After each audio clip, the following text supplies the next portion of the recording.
The Secret Garden by Francis Hodgson Burnett. Chapter 4. Martha. When she opened her eyes in the morning, it was because a young housemaid had come into her room to light the fire and was kneeling on the hearth rug, raking out the cinders noisily. Mary lay and watched her for a few moments and then began to look about the room. She had never seen a room at all like it and thought it curious and gloomy. The walls were covered with tapestry with a forest scene embroidered on it. There were fantastically dressed people under the trees, and in the distance there was a glimpse of the turrets of a castle. There were hunters and horses and dogs and ladies. Mary felt as if she were in the forest with them. Out of a deep window, she could see a great climbing stretch of land, which seemed to have no trees on it, and to look rather like an endless, dull, purplish sea. "What is that?" she said, pointing out of the window. Martha, the young housemaid, who had just risen to her feet, looked and pointed also. "That there?" she said. "Yes." "That's the mole," with a good-natured grin. "Does thou like it?" "No," answered Mary. "I hate it." "That's because thou'rt not used to it," Martha said, going back to her hearth. "Thou thinks it's too big and bare now, but thou will like it." "Do you?" inquired Mary. "Aye, that I do," answered Martha, cheerfully polishing away at the grate. "I just love it. It's none bare. It's covered with growing things as smell sweet. It's fair lovely in spring and summer when the gorse and broom and heather's in flower. It smells of honey and there's such a lot of fresh air. And the sky looks so high and the bees and skylarks make such a nice noise, humming and singing. I wouldn't live away from the moor for anything." Mary listened to her with a grave, puzzled expression. The native servants she had been used to in India were not in the least like this. They were obsequious and servile, and did not presume to talk to their masters as if they were their equals. They made salams and called them protector of the poor, and names of that sort. Indian servants were commanded to do things, not asked. It was not the custom to say please and thank you, and Mary had always slapped her ayah in the face when she was angry. She wondered a little what this girl would do if one slapped her in the face. She was a round, rosy, good-natured looking creature, but she had a sturdy way which made Mistress Mary wonder if she might not even slap back, if the person who slapped her was only a little girl. "You are a strange servant," she said from her pillows, rather haughtily. Martha sat up on her heels with her blacking brush in her hand and laughed without seeming the least out of temper. I know that," she said. "If there was a grand Mrs. at Misselthwaite, I should never have been even one of the under-housemaids. I might have been let to be scullery maid, but I'd never have been let upstairs. I'm too common and I talk too much Yorkshire. But this is a funny house for all it's so grand. Seems like there's neither master nor mistress except Mr. Pitcher and Mrs. Medlock. Mr. Craven, he won't be troubled about anything when he's here. And he's nearly always away. Mrs. Medlock gave me the place out of kindness. She told me she could never have done it if Misselthwaite had been like other big houses." "Are you going to be my servant?" Mary asked, still in her imperious little Indian way. Martha began to rub her grate again. "I'm Mrs. Medlock's servant," she said stoutly, "and she's Mr. Craven's." but I'm to do the housemaid's work up here and wait on you a bit. But you won't need much waiting on." "Who is going to dress me?" demanded Mary. Martha sat up on her heels again and stared. "Canna that dress Dyson?" she said. "What do you mean? I don't understand your language," said Mary. I forgot," Martha said. "Mrs. Medlock told me I'd have to be careful, or you wouldn't know what I was saying. I mean, can't you put on your own clothes?" "No," answered Mary, quite indignantly. "I never did in my life. My ayah dressed me, of course." "Well," said Martha, evidently not in the least aware that she was impotent, "it's time thou should learn. Thou cannot begin younger. It'll do thee good to wait on Dyson a bit. My mother always said she couldn't see why grand people's children didn't turn out fair fools. What with nurses and being washed and dressed and took out to walk as if they was puppies." "It is different in India," said Mistress Mary disdainfully. She could scarcely stand this. But Martha was not at all crushed. I can see it's different," she answered almost sympathetically. "I dare say it's because there's such a lot of blacks there instead of respectable white people. When I heard you was coming from India, I thought you was a black too." Mary sat up in bed, furious. "What?" she said. "What, you thought I was a native? You daughter of a pig!" Martha stared and looked hot. "Who are you calling names?" she said. "You needn't be so vexed. That's not the way for a young lady to talk. I've nothing against the blacks. When you read about 'em in tracts, they're always very religious. You always read as a black's a man and a brother. I've never seen a black, and I was fair pleased to think I was going to see one close. When I come in to light your fire this morning, I crept up to your bed and pulled the cover back, careful to look at you. And there you was, disappointedly, no more black than me, for all you're so yellow." Mary did not even try to control her rage and humiliation. "You thought I was a native! You dared! You don't know anything about natives. They are not people. They're servants who must salam to you. You know nothing about India.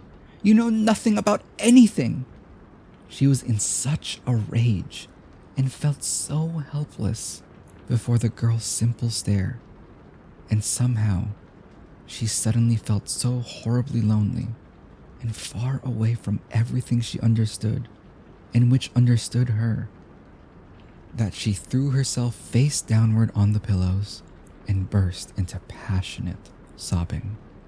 She sobbed so unrestrainedly that good-natured Yorkshire Martha was a little frightened and quite sorry for her. She went to the bed and bent over her. You mustn't cry like that there," she begged. "You mustn't for sure. I didn't know you'd be vexed. I don't know anything about anything, just like you said. I beg your pardon, miss. Do stop crying." There was something comforting and really friendly in her queer Yorkshire speech and sturdy way which had a good effect on Mary. She gradually ceased crying and became quiet. Martha looked relieved. "It's time for thee to get up now," she said. "Mrs. Medlock said I was to carry that breakfast and tea and dinner into the room next to this. It's been made into a nursery for thee. I'll help thee on with thy clothes if that'll get out of bed. If the buttons are at the back, thou cannot button them up thyself." When Mary at last decided to get up, the clothes Martha took from the wardrobe were not the ones she had worn when she arrived the night before with Mrs. Medlock. "Those are not mine," she said. "Mine are black." She looked the thick white wool coat and dress over, and added with cool approval, "Those are nicer than mine." "These are the ones that must put on," Martha answered. "Mr. Craven ordered Mrs. Medlock to get him in London. He said, I won't have a child dressed in black wandering about like a lost soul, he said. It'd make the place sadder than it is. Put color on her. Mother, she said she knew what he meant. Mother always knows what a body means. She doesn't hold with black Herschel. I hate black things, said Mary. The dressing process was one which taught them both something. Martha had buttoned up her little sisters and brothers, but she had never seen a child who stood still and waited for another person to do things for her, as if she had neither hands nor feet of her own. Why doesn't that put on their own shoes? She said, when Mary quietly held out her foot. My ayah did it, answered Mary, staring. It was the custom. She said that very often. It was the custom. The native servants were always saying it. If one told them to do a thing their ancestors had not done for 1,000 years, they gazed at one mildly and said, It is not the custom. And one knew that was the end of the matter. It had not been the custom that Mistress Mary should do anything but stand and allow herself to be dressed like a doll. But before she was ready for breakfast, she began to suspect that her life at Misselthwaite Manor would end by teaching her a number of things quite new to her. Things such as putting on her own shoes and stockings, and picking up things she let fall. If Martha had been a well-trained fine young lady's maid, she would have been more subservient and respectful, and would have known that it was her business to brush hair and button boots, and pick things up and lay them away. She was, however, only an untrained Yorkshire rustic who had been brought up in a moorland cottage with a swarm of little brothers and sisters who had never dreamed of doing anything but waiting on themselves and on the younger ones who were either babies in arms or just learning to totter about and tumble over things. If Mary Lennox had been a child who was ready to be amused, she would perhaps have laughed at Martha's readiness to talk, but Mary only listened to her coldly and wondered at her freedom of manner. At first, she was not at all interested, but gradually, as the girl rattled on in her good-tempered, homely way, Mary began to notice what she was saying. You should see 'em all, she said. There's 12 of us, and my father only gets 16 shilling a week. I can tell you my mother's put to it to get porridge for 'em all. They tumble about on the moor and play there all day, and mother says the air of the moor fattens 'em. She says she believes they eat the grass same as the wild ponies do. Our Dickon, he's 12 years old, and he's got a young pony he calls his own. Where did he get it? Asked Mary. He found it on the moor with its mother when it was a little one, and he began to make friends with it and give it bits of bread and pluck young grass for it. And it got to like him, so it follows him about and it lets him get on its back. Dickon's a kind lad, and animals likes him.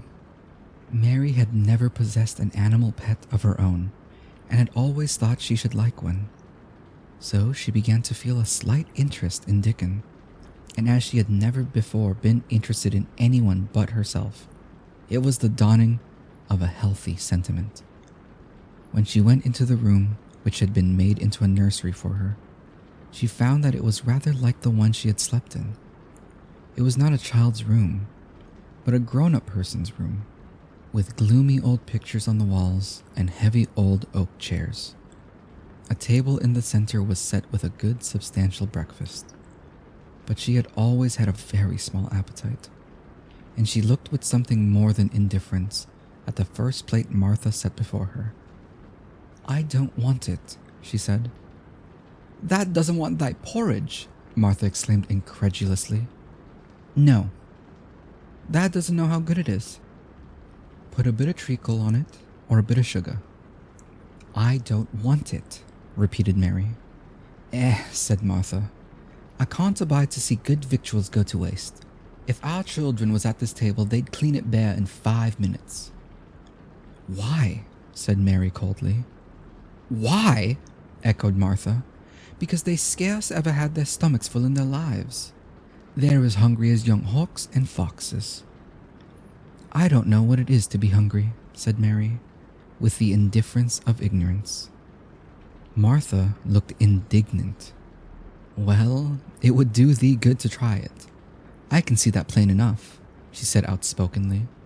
I've no patience for folk as sits and just stares at good bread and meat. My word, don't I wish Dickon and Phil and Jane and the rest of 'em had what's here under their pinafores. Why don't you take it to them? Suggested Mary. It's not mine, answered Martha stoutly, and this isn't my day out. I get my day out once a month, same as the rest. Then I go home and clean up for Mother and give her a day's rest. Mary drank some tea and ate a little toast and some marmalade. You wrap up warm and run out and play, you, said Martha. It'll do you good and give you some stomach for your meat. Mary went to the window. There were gardens and paths and big trees, but everything looked dull and wintry.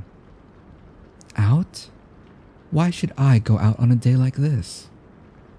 Well, if thou doesn't go out, thou'lt have to stay in. And what has thou got to do? Mary glanced about her. There was nothing to do. When Mrs. Medlock had prepared the nursery, she had not thought of amusement.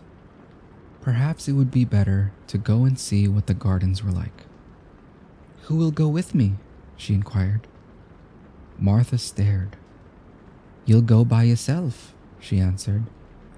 You'll have to learn to play like other children does, when they haven't got sisters and brothers. Our Dickon goes off on the moor by himself and plays for hours. That's how he made friends with the pony. He's got sheep on the moor that knows him, and birds as comes and eats out of his hand.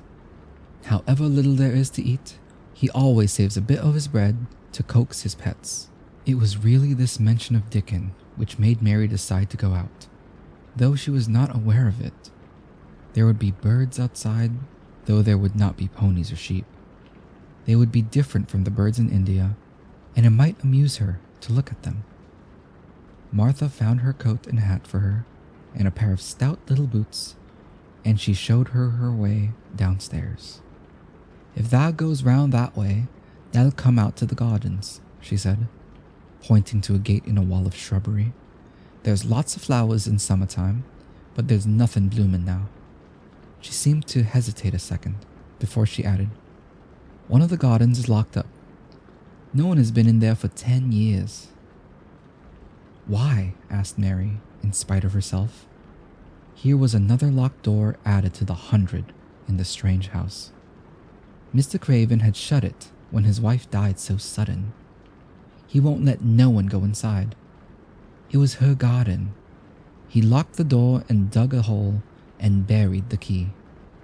There's Mrs. Medlock's bell ringing. I must run. After she was gone, Mary turned down the walk which led to the door in the shrubbery. She could not help thinking about the garden, which no one had been into for 10 years. She wondered what it would look like, and whether there were any flowers still alive in it. When she had passed through the shrubbery gate, she found herself in great gardens, with wide lawns and winding walks with clipped borders. There were trees and flower beds and evergreens clipped into strange shapes, and a large pool with an old gray fountain in its midst. But the flower beds were bare and wintry, and the fountain was not playing. This was not the garden which was shut up. How could a garden be shut up? You could always walk into a garden. She was just thinking this when she saw that, at the end of the path she was following, there seemed to be a long wall with ivy growing over it. She was not familiar enough with England to know that she was coming upon the kitchen gardens where the vegetables and fruit were growing. She went toward the wall and found that there was a green door in the ivy and that it stood open. This was not the closed garden, evidently, and she could go into it. She went through the door and found that it was a garden with walls all around it, and that it was only one of several walled gardens which seemed to open into one another. She saw another open green door, revealing bushes and pathways between beds containing winter vegetables. Fruit trees were trained flat against the wall, and over some of the beds there were glass frames. The place was bare and ugly enough, Mary thought, as she stood and stared about her.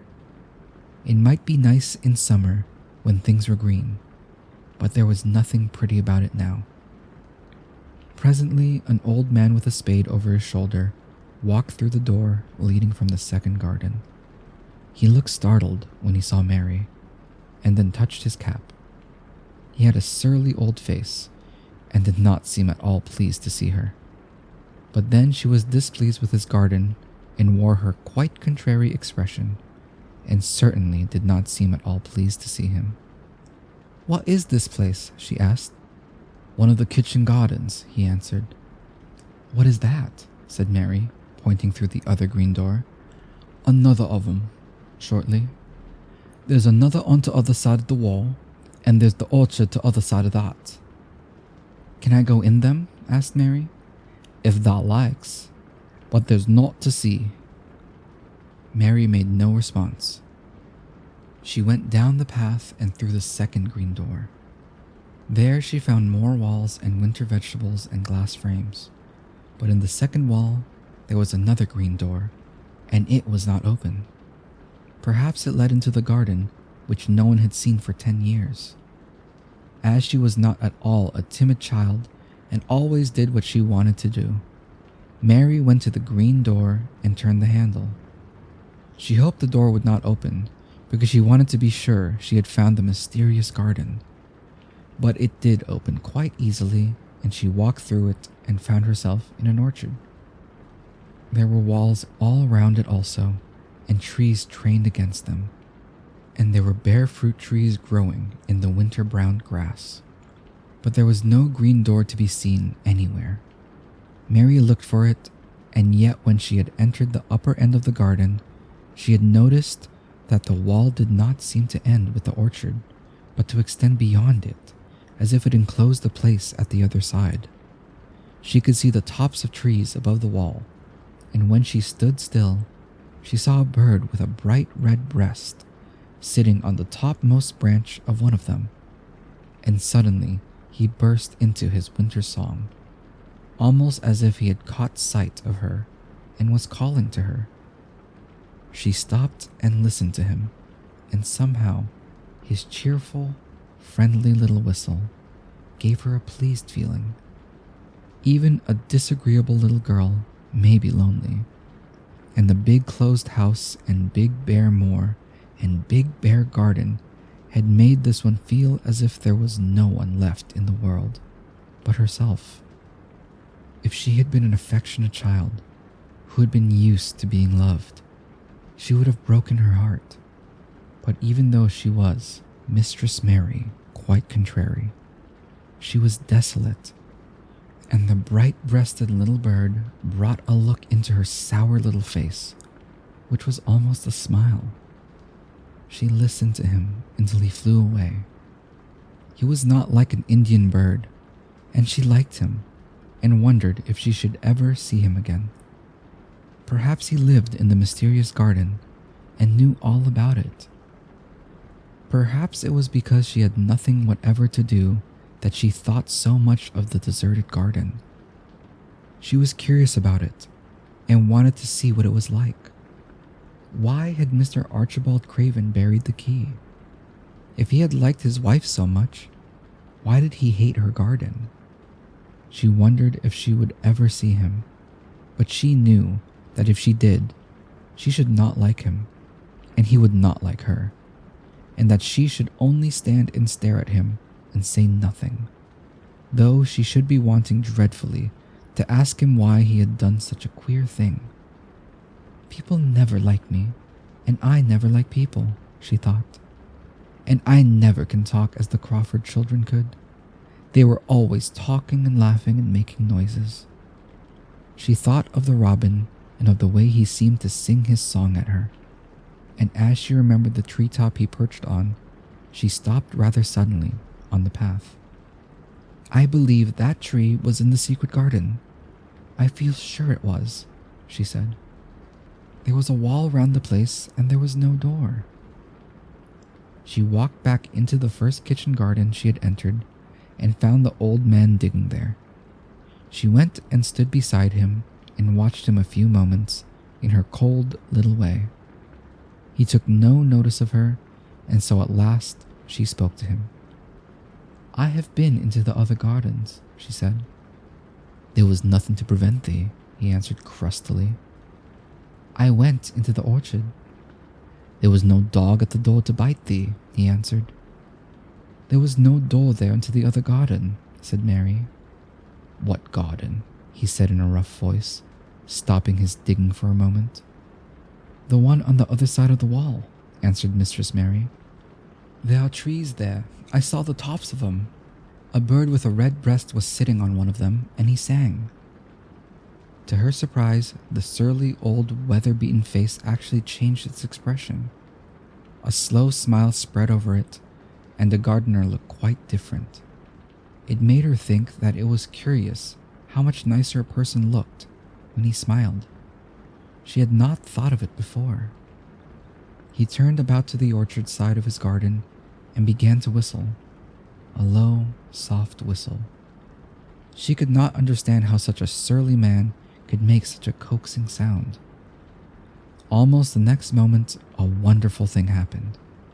She heard a soft little rushing flight through the air, and it was the bird with the red breast flying to them, and he actually alighted on the big clod of earth quite near to the gardener's foot.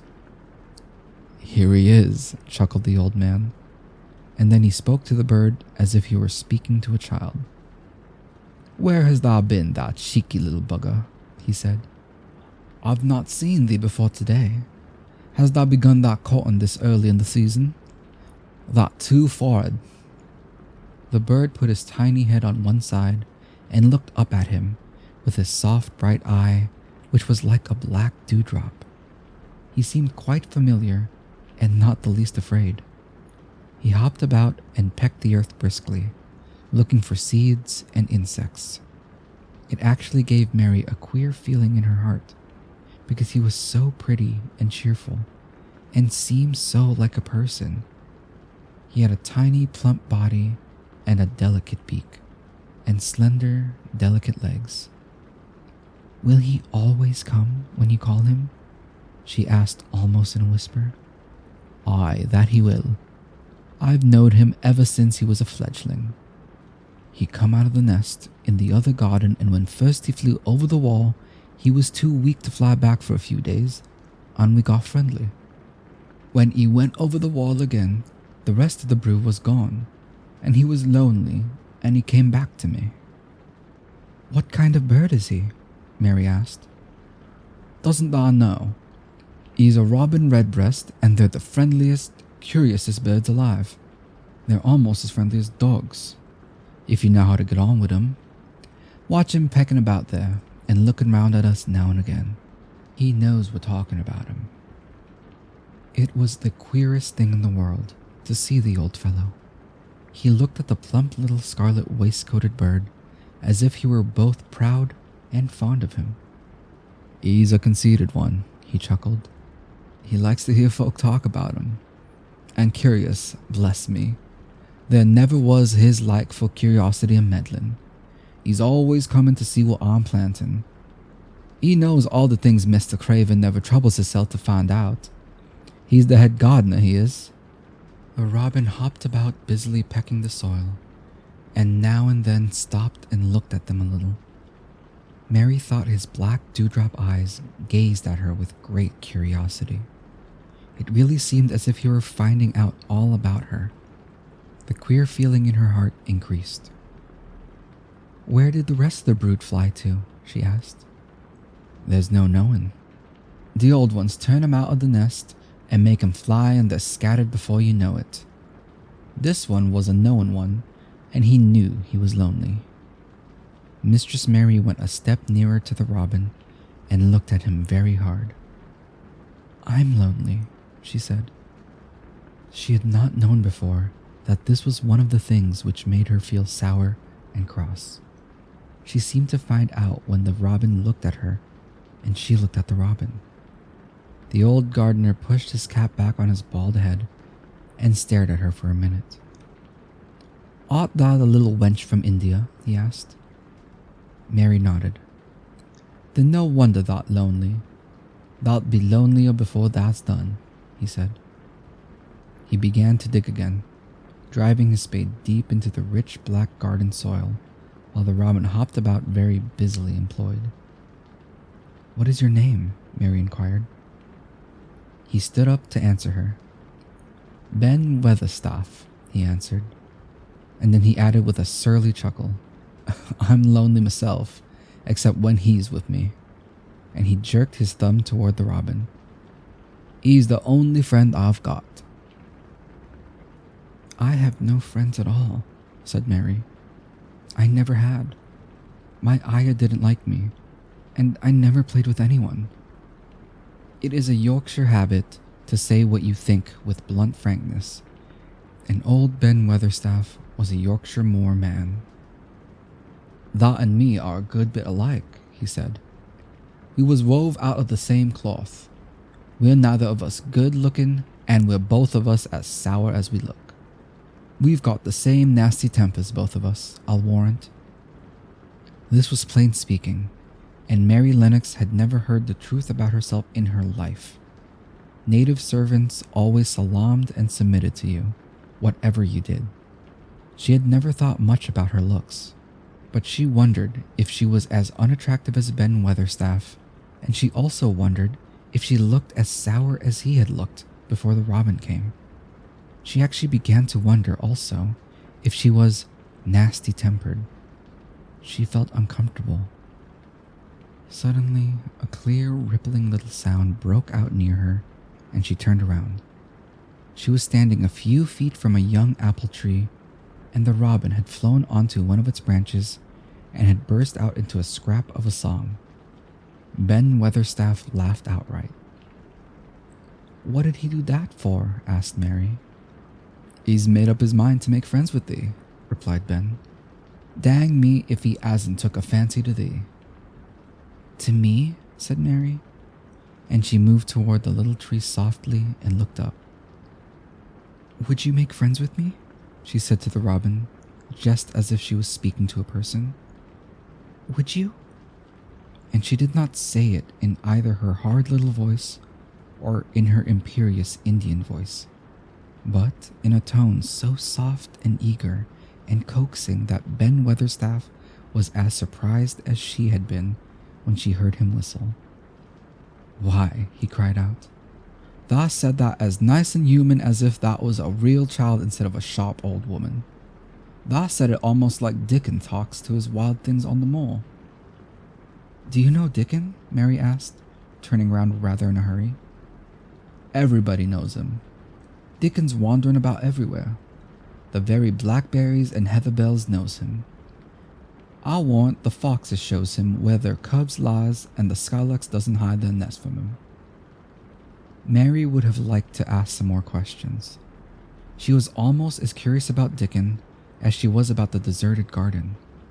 But just that moment the robin, who had ended his song, gave a little shake of his wings, spread them, and flew away. He had made his visit and had other things to do. He has flown over the wall, Mary cried out, watching him. He has flown into the orchard. He has flown across the other wall, into the garden where there is no door. He lives there, said old Ben. He came out of the egg there. If he's courting, he's making up to some young madam of a robin that lives among the old rose trees there. Rose trees, said Mary. Are there rose trees? Ben Weatherstaff took up his spade again and began to dig. There was 10 years ago, he mumbled. I should like to see them, said Mary. Where is the green door? There must be a door somewhere. Ben drove his spade deep and looked as uncompanionable as he had looked when she first saw him. There was 10 years ago, but there isn't now, he said. No door, cried Mary. There must be. None as anyone can find, and none as in anyone's business. Don't you be meddlesome, wench, and poke your nose where it's no cause to go. Here, I must go on with my work. Get you gone and play you. I've no more time. And he actually stopped digging, threw his spade over his shoulder and walked off without even glancing at her or saying goodbye.